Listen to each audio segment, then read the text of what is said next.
we often say, because we have so much melanin in our skin, and we often look younger than we are. And we say, Black don't crack. And we're proud of it because we know we're under stress, but we oftentimes look better than people without melanin in their skin. But the fact of the matter is that's on the outside. On the inside, we are cracking. And biologically, our age is more advanced than chronologically, meaning our bodies are older than the date on our birthdays. That also increases your risk of heart disease because you're older than you are stating you are.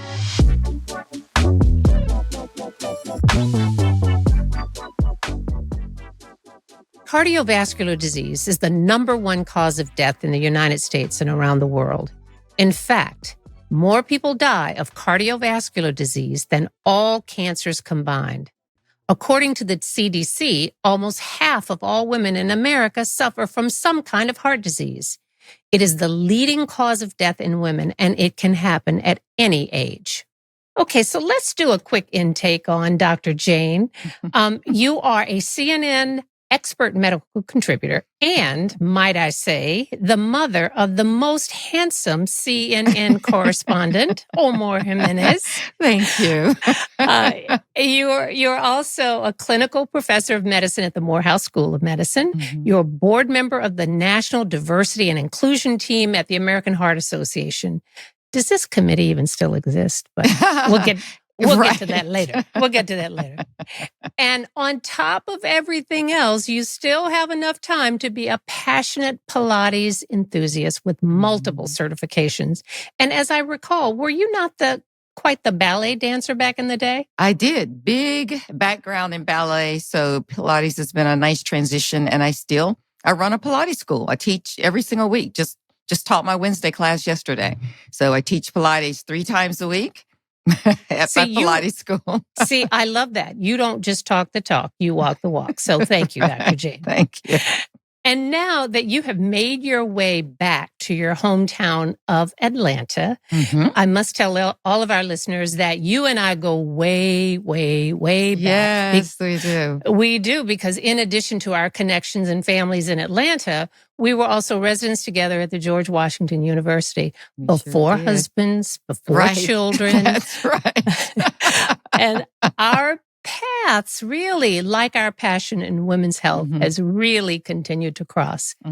So thank you for joining me, Dr. Jayne. Oh, thank you, Dr. Sharon. So, Dr. Jayne, when most people think of heart disease, they're really only thinking of heart attacks. That's right. And can you explain to our listeners really the whole spectrum of conditions that really fall under the category of cardiovascular diseases? And it's interesting. I was just talking about this today with actually a media reporter. Heart disease actually technically encompasses everything because the heart really fuels every single organ of the body. So I was sort of making that argument today. I don't know how effective I was, that the heart is actually connected to every single disease system in the body.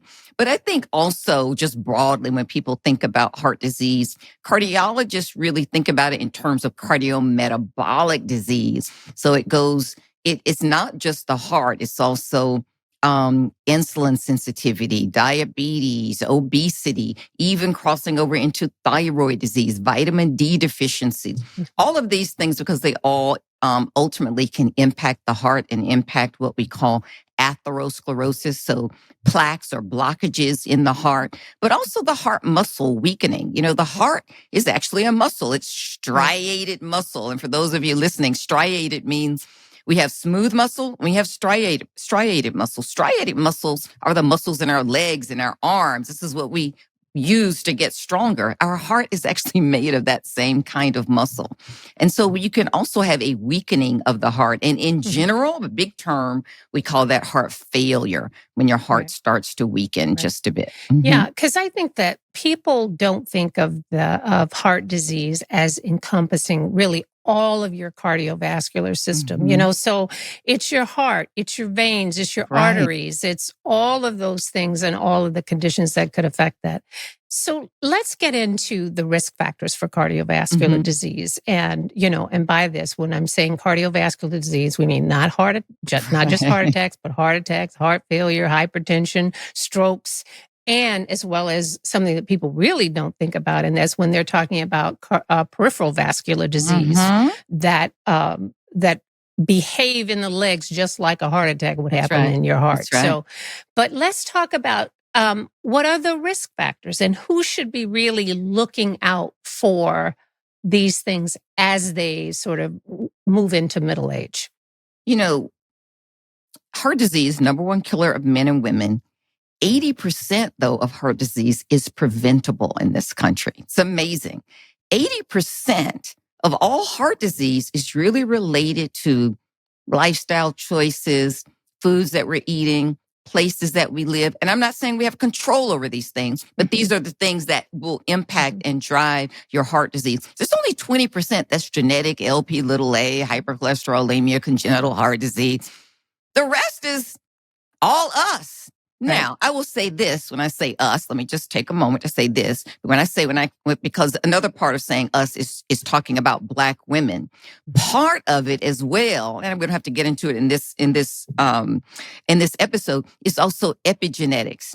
And so what is happening in utero? What is happening, meaning while our mothers are pregnant and the stress that they are under and living in a society that is both race conscious and gender conscious and biases and the socioeconomics under which they have to live and struggle and high effort coping every day, that epigenetics, that's the environment in which you are being formed like a diamond, right, is formed from pressure.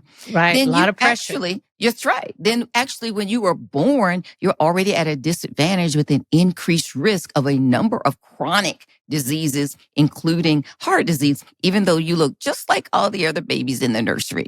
You know, I think that is a very good point, because a lot of times, as we're talking about these risk factors, so many of the things that we attribute to families, and you say, oh, I have a family history of that. Oh, my strokes run in my family. Well, the environment that you live in is also common to families. Right. The food that you eat, the neighborhoods that you live in. And it really gets back to one of my favorite people that I come to again and again is Arlene Geronimus, when she talks about the concept of weathering and the environment that Black women tend to find themselves in. It's not just, oh, I have a gene for heart disease. No, it is the common environment and all of those things that assault our health and our peace that we really have to take a look at. Here's a risk factor for heart disease. Pregnancy is a risk factor for heart disease. And when I bring up pregnancy, it's pregnancy complications like high blood pressure, gestational diabetes, preeclampsia, eclampsia, an older term called toxemia, but also low birth weight babies. And why do I say that? This is why diversity of thought, perspective, education is important, because a cardiologist views a pregnant female patient different than an OBGYN, and both need to be on those teams. And so a cardiologist doesn't necessarily view a pregnant patient as a pregnant patient with complications. A cardiologist would view that person as someone who's volume overloaded and now failing a stress test. You can see how that's a completely different lens, takes you in a completely different direction. But that complication of pregnancy increases your risk of heart disease for life 2 to 3-fold. And so we say things run in families, they kind of do, but it's kind of the impact of how we live. And the reason I'm bringing pregnancy up is that about 13% of pregnancies have these complications. The majority of these pregnancies are in Black women. So when we talk about maternal mortality, we're talking about oftentimes heart disease. Maternal mortality is driven by heart disease. But what are we also talking about?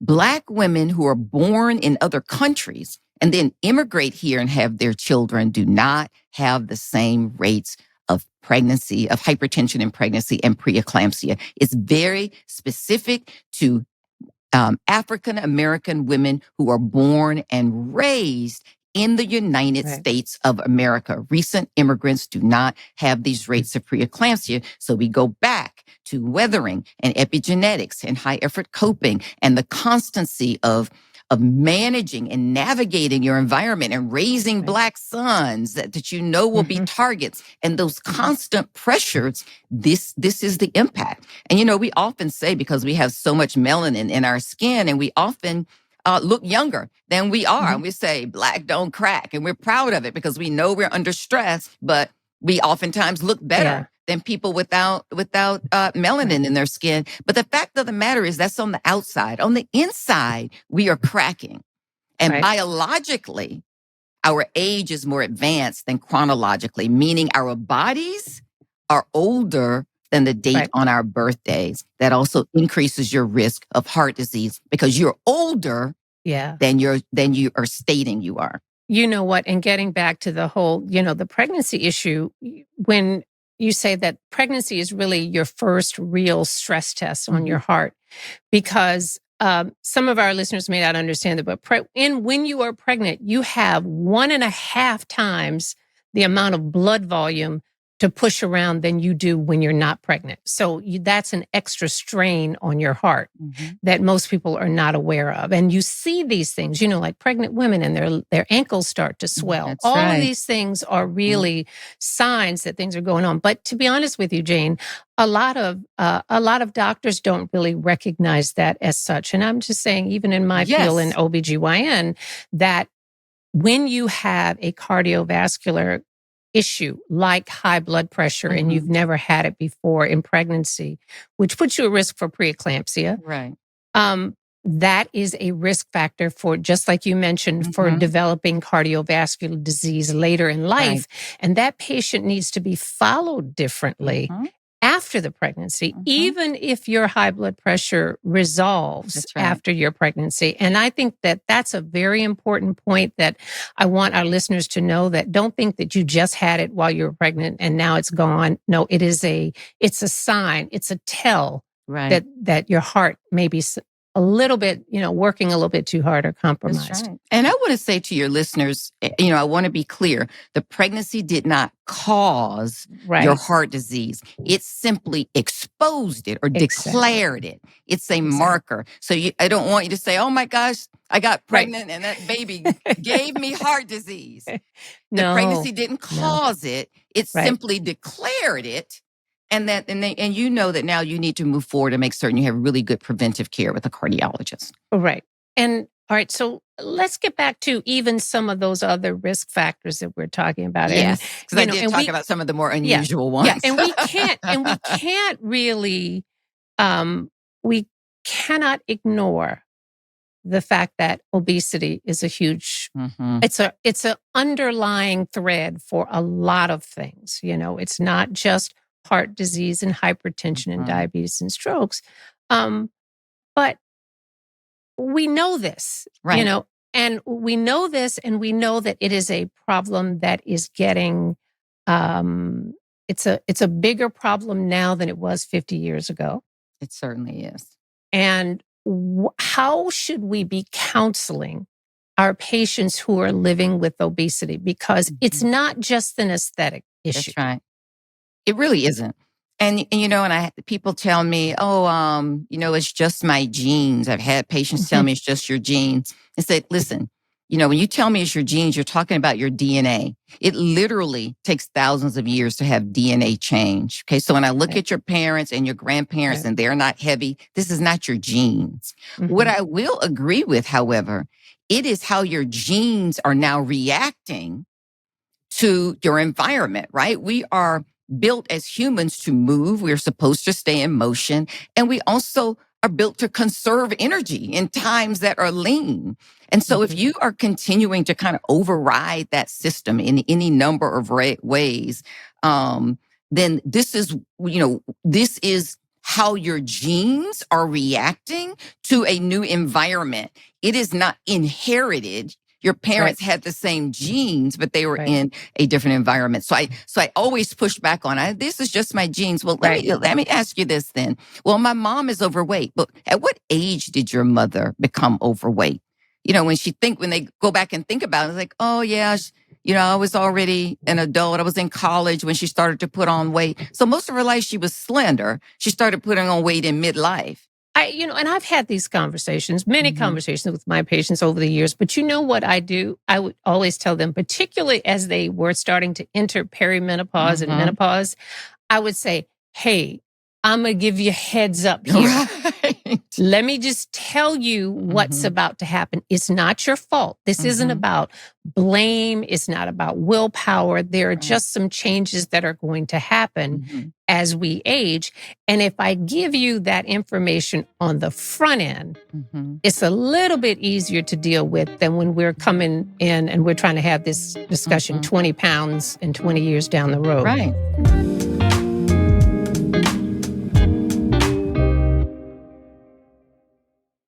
Every year, as New Year's approaches, my family and I have a little ritual.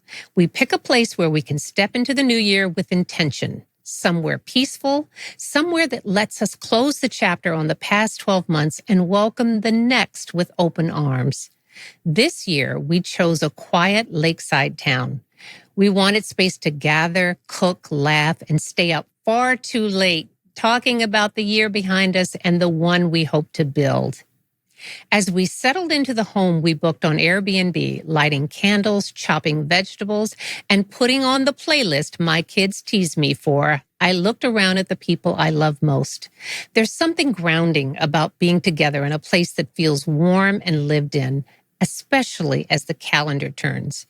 And I found myself thinking, while we're here making our own New Year's memories, someone else could be enjoying our home and starting their year with a fresh sense of possibility too. Your home doesn't have to sit empty while you're away.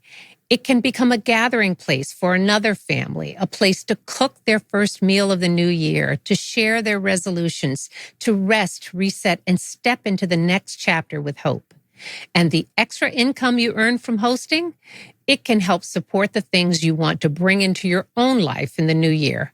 Another trip, a long-awaited project, or simply a little more breathing room in your budget. Your home can help someone else start their year on a beautiful note and help you reach your own goals too. Your home might be worth more than you think. Find out how much at airbnb.com/host. Valentine's Day is the perfect reminder to show a little extra love, whether it's for someone special or just yourself. That's why I've been loving Cozy Earth pajamas. Their bamboo pajama set is lightweight, silky soft, and helps you fall asleep faster while staying comfortably cool all night. And the Sutton pajama set, timeless cotton poplin, breathable with that perfectly lived-in feel. It makes every evening feel a little more indulgent. Right now, Cozy Earth is offering a BOGO pajama deal. It's the perfect time to treat yourself or gift someone you love. And you can try them completely risk-free with a 100-night sleep trial and a 10-year warranty. Honestly, once you feel this kind of comfort, you won't want to go back.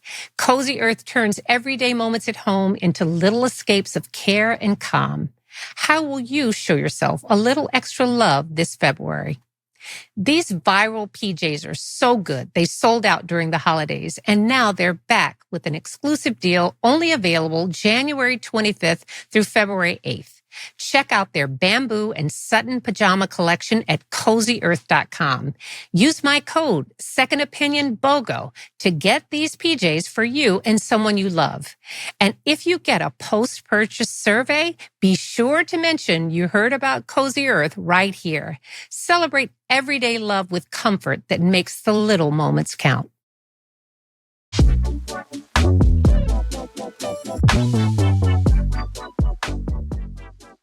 What advice, and again, aside from lifestyle things, and yes, we all know, exercise, and we all know people that do those things and still are unable to control their weight. So then what's the next step from that point? So the next step is to begin to think about, this is part of what I want to talk about today. What are your options in the area of biotechnology and artificial intelligence? Because as we face a national shortage of physicians, even in 2025 already, we are short physicians. And I want to be clear, when I say a shortage of physicians, it's not equitably distributed either. Right. So there's a shortage of physicians in pockets. But how can we manage that? Because there are a number of more standard risk factors that we haven't talked about today for heart disease, like cholesterol and diabetes and obesity and hypertension. And actually, it's hypertension or high blood pressure.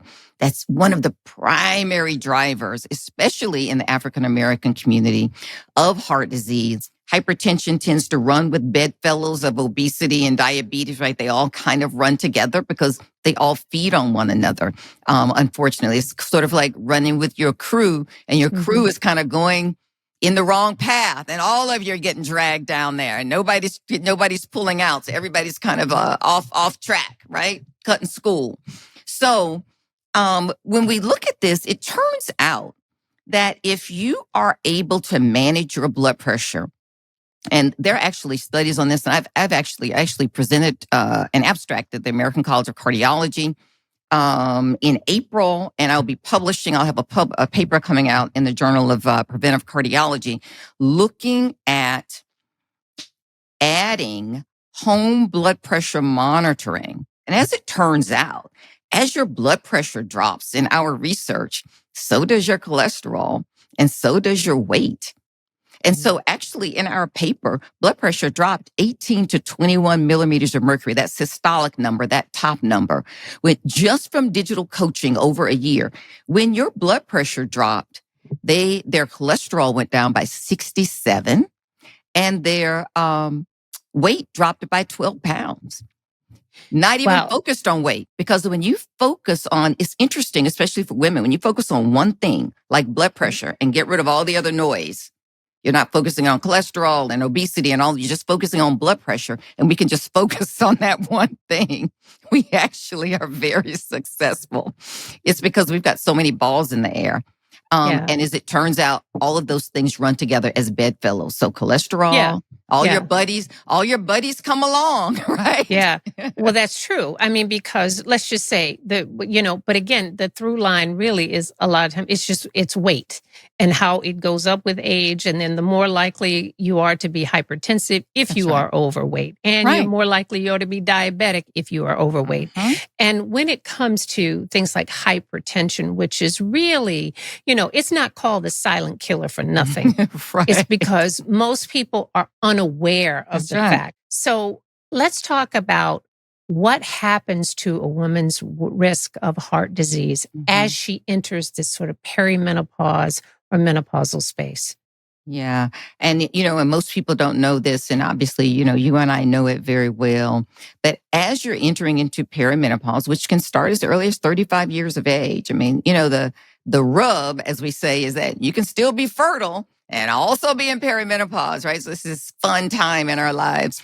But it really just means that your estrogen levels are starting to fluctuate. Doesn't mean that you're not ovulating and that you can't get pregnant. It just means that they are starting to fluctuate. You're moving towards menopause, which is going 12 months without a menstrual cycle. But what else is happening as those estrogen levels are gradually decreasing, even if they're fluctuating, eventually they're fluctuating down at a lower and lower and lower level, is that you're losing that protection on your heart. Now, you're losing it in many places of the body, but as a cardiologist, I'm just going to talk about your heart and your arteries. And so estrogen is a cardioprotectant agent. It's also an anti-inflammatory agent. We talk about the chronic inflammation in our bodies, especially Black women, from chronic stress, let alone any of the other things, obesity, diabetes. These all cause chronic inflammation, the types of foods that we eat.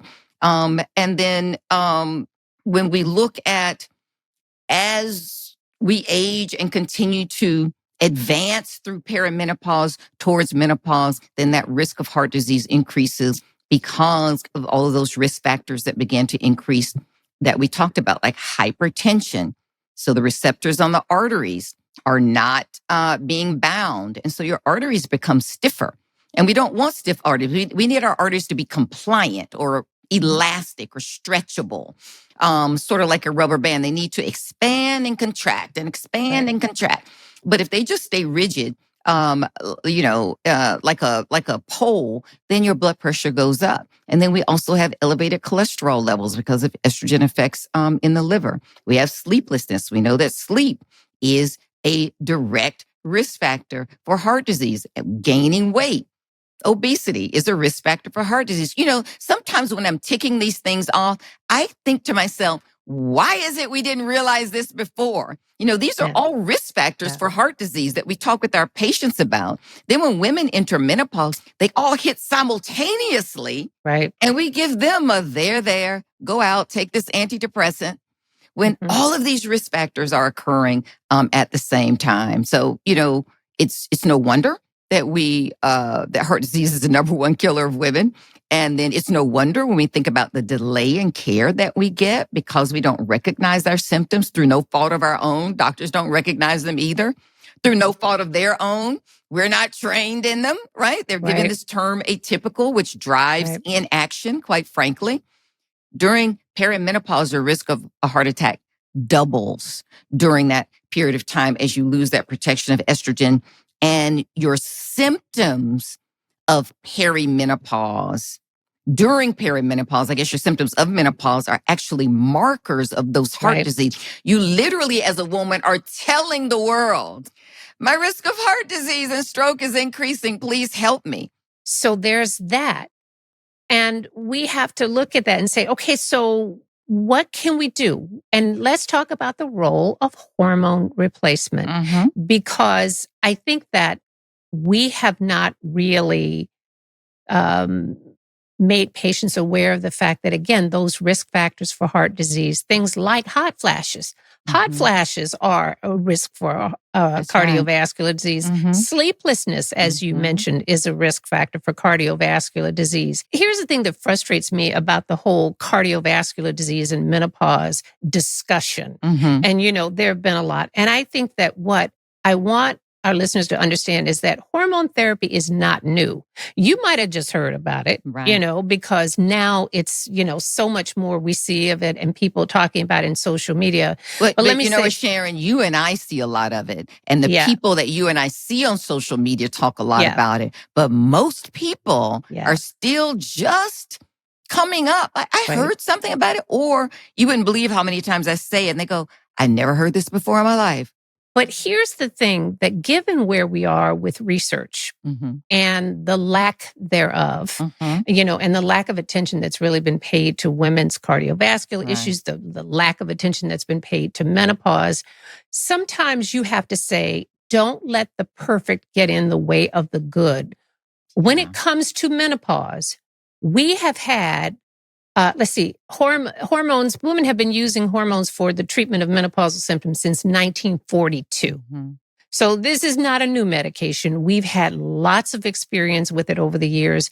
And even though we may not have the perfect study, we do have enough evidence that says that hormone therapy decreases the risk of heart disease. Yes, we do. I mean, there is an abundance of data on that. And I think that we get caught up in that, oh, you can't say that it prevents it. It's like, well, okay, well, what are we going to do? Wait 30 years and wait on someone to fund a study and to do, and follow people for that long? As doctors, we get to do a lot of things. And I think a lot of things that we make decisions and we help patients make decisions about. Right. We have to make a perfect decision with imperfect data. And this is why it was so important that I have you on, Jayne, because I want people to understand when we talk about the second opinion, it's not just my opinion. I bring in the people that I know that do this and that are good sources of information. So you're not having to just make this up or go ask somebody that you shouldn't be asking, like the clerk at GNC, what you need to be taking for these things. I also want to talk about, let's spend a minute on those lifestyle things that everybody should be doing, whether you lose weight or not, which I always break people's hearts when I say, you can exercise all you want. It's good for you. Very rarely do people lose weight from exercising. But talk to our listeners about why exercise is beneficial, regardless of what happens to your weight. Exercise is beneficial. Such a good question. And I do talk about this. If you ever follow me on social media, I recently maybe did something a couple of weeks ago on the Stairwell Chronicles talking about the benefits of exercising, even if you're thin. Oftentimes say, oh, thin people don't need to exercise. Slender people don't need to exercise. So I did a little kind of 1 minute educational format on why they do need to exercise. And the reason for that is your heart is also a muscle and it needs to be worked out. Your heart is pumping blood to the rest of your body, infusing all of your organs with oxygen. So whether you are thin or not, you still need to work out that muscle. And the Homo sapiens, which is what we are, human beings, are really made to be in motion. And it's sort of like a car. When you stop moving, the car tends to break down and starts to deteriorate. So you need to do something. I think the American Heart Association recognizes that when they suggest that you exercise for 30 minutes a day for 5 days a week. Now they have different levels, whether it's, high impact and medium impact. And I think they've made it a little bit hard to remember.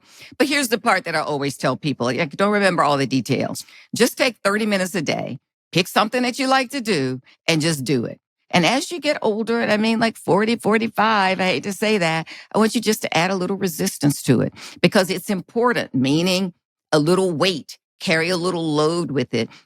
Because it's important to maintain that muscle mass and maintain our bone mass as well, because those estrogen receptors are on there. And if you are not taking hormone replacement therapy, and it's not for everyone, everybody may not want to take it regardless, it is also going to be that much more difficult to maintain that bone mass. So make certain that you are exercising, and don't use the word exercise like I just did. I want you to be in motion. Make sure you're in motion for 30 minutes a day. So, Dr. Jayne, tell me, what do you see as the future? Because, we currently have a doctor shortage across the country.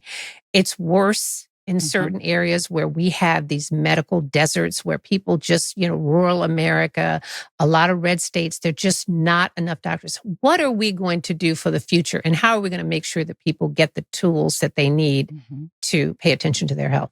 And this is where we are back to science, back to medicine, back to biotechnology, right? So these advancements and how we're now going to increasingly put these tools in the hands of people themselves to not only take their blood pressure, but to monitor it, to be able to track it, to have digital coaching such as you can understand what it means, to have encouragement in a positive way, not in a negative way, to make certain that you can reach goals when you're outside of your doctor's office. The problem with being in the doctor's office, and I'm a doctor, right? I don't think there's anything wrong with coming to see the doctor, but we only just see you in that snapshot. We take your blood pressure that day when you're in the office at 12 o'clock. We have no idea what you're doing in real world. Right. We have no idea what's happening to you the rest of the time. And what happens too is that, someone will come in and their blood pressure will be high and they'll say, oh, but I was rushing to get here. Right. Or I have white coat syndrome. Right. So we are looking for reasons not to address what we have. And then you've got only one data point. So that's right. Continue. That's right. Yes. There's that one data point. And now if we're putting technology into people's hands, just like all of these wearables that you have, where you can get information and then act on that information, that's where it's going. And it's going even further than that, in that you will have a person, a cartoonized person that you can pick and you can name. And that person will talk with you because that person is reading your information as you're getting it. This person is an artificial intelligence person.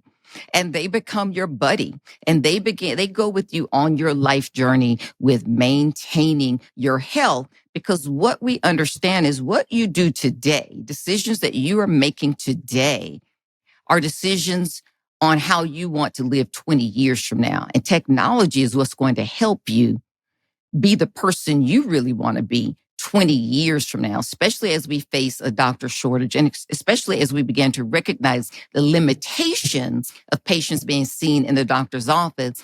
And it's the same that we have in research, right? We do phase 1, phase 2, phase 3 trials. Phase 3 trials often have 20, 30,000 people. But the fact of the matter is there are billions of people in the world. We can never capture everyone. And then what happens? After the medication is approved by the FDA, we still gather information because we understand that there's going to be real world evidence that we may not have thought about and that we don't know about. And we have to start getting that information. That's what technology does. Gives you that real world data, and you can then transmit it back to your doctor's office so your doctor can see what's really happening when you're out in your environment as opposed into that one setting. Dr. Jayne, I cannot thank you enough for this conversation. But it was lovely. lovely. All right, so I'm going to give you your a moment just to give us our parting message for our listeners today. Parting message for listeners. This is for women. This is for men who love women. This is for men who love their moms. This is for the moms. This is for all the women out there. If you are having symptoms and you are not feeling well, and you are now at the medical establishment, and you are being either minimized or you're a long time in the waiting room or you're even being discharged, I want you to ask that doctor to get an EKG on you before you leave. That's the only question you need to ask. That, therefore, has now tipped off the staff that you're thinking about heart disease, and maybe they should be thinking about it as well. And it also now will give you an objective piece of information for them to act on. And if it is normal, and indeed you are okay, you now have a baseline record of what your EKG and what your status is of your heart on your chart. Men always get EKGs in their physical exams. Women don't. We get mammograms, we get pap smears. That's fine. But we also have hearts, and we need to have an EKG. And the other reason why women have their first heart attack is more often fatal than that of a man is because when you get to the hospital, we don't have anything to compare it to. Men have an EKG on their record. So we've got to sort of hit the ball from where it lies. So I want you to always, if you're having difficulty advocating for yourself or finding the words, or you're empowered, or you're scared, or you're intimidated, or you're not feeling well, any of those things, just say, hey, would you please get me an EKG? It can't be denied, and your insurance also does not deny that as well. So use that as your tool of empowerment to make certain that you're getting the best cardiac care when you get to the hospital. And that is very good advice because people don't realize that as many as 50% of heart attacks are silent. Mm-hmm. They've had them and they have no idea. And then people walk around until you've had the big one. You have no idea that that's been percolating in the background. Mm-hmm. So, Dr. Jayne, you have left us with so much good information for today. And again, I'm going to say thank you a million times. And hopefully in the future at The Second Opinion, we'll have you come back. Because we'll have lots of things to talk about. And I think as new things develop, that are out there that need to be discussed, because we're in an ever-changing environment. We're in an ever-changing environment of things that need to be discussed. Yes, we are.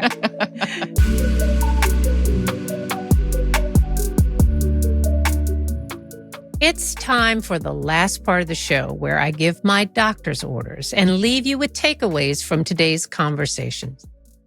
Number 1, cardiovascular disease is preventable and at the very least manageable in the majority of cases. Just because it runs in the family does not mean that heart disease is inevitable. Know your risk factors to minimize them. Number 2, pregnancy is the first big stress test on a woman's heart. If you develop hypertension or high blood pressure during pregnancy, even if it resolves after delivery, you are at risk for future heart disease. Please see a cardiologist. Number 3, invest in a blood pressure cuff. Check your blood pressure at home early and often. Don't wait to check your blood pressure once a year at your annual physical and make excuses when it's high. Number 4, heart disease increases after menopause, especially if you have an early menopause. Common symptoms of perimenopause and menopause, like hot flashes and sleeplessness, increase your risk for cardiovascular disease. Treat those symptoms with hormone replacement therapy. For more details and links, be sure to check out our show notes for the episode. Join me each week on YouTube or wherever you find your podcasts as I break down complex medical issues and leave you with expert advice. If you enjoyed the show, please follow us so you never miss an episode. And if you like what you hear, leave a review. Until next time, take care.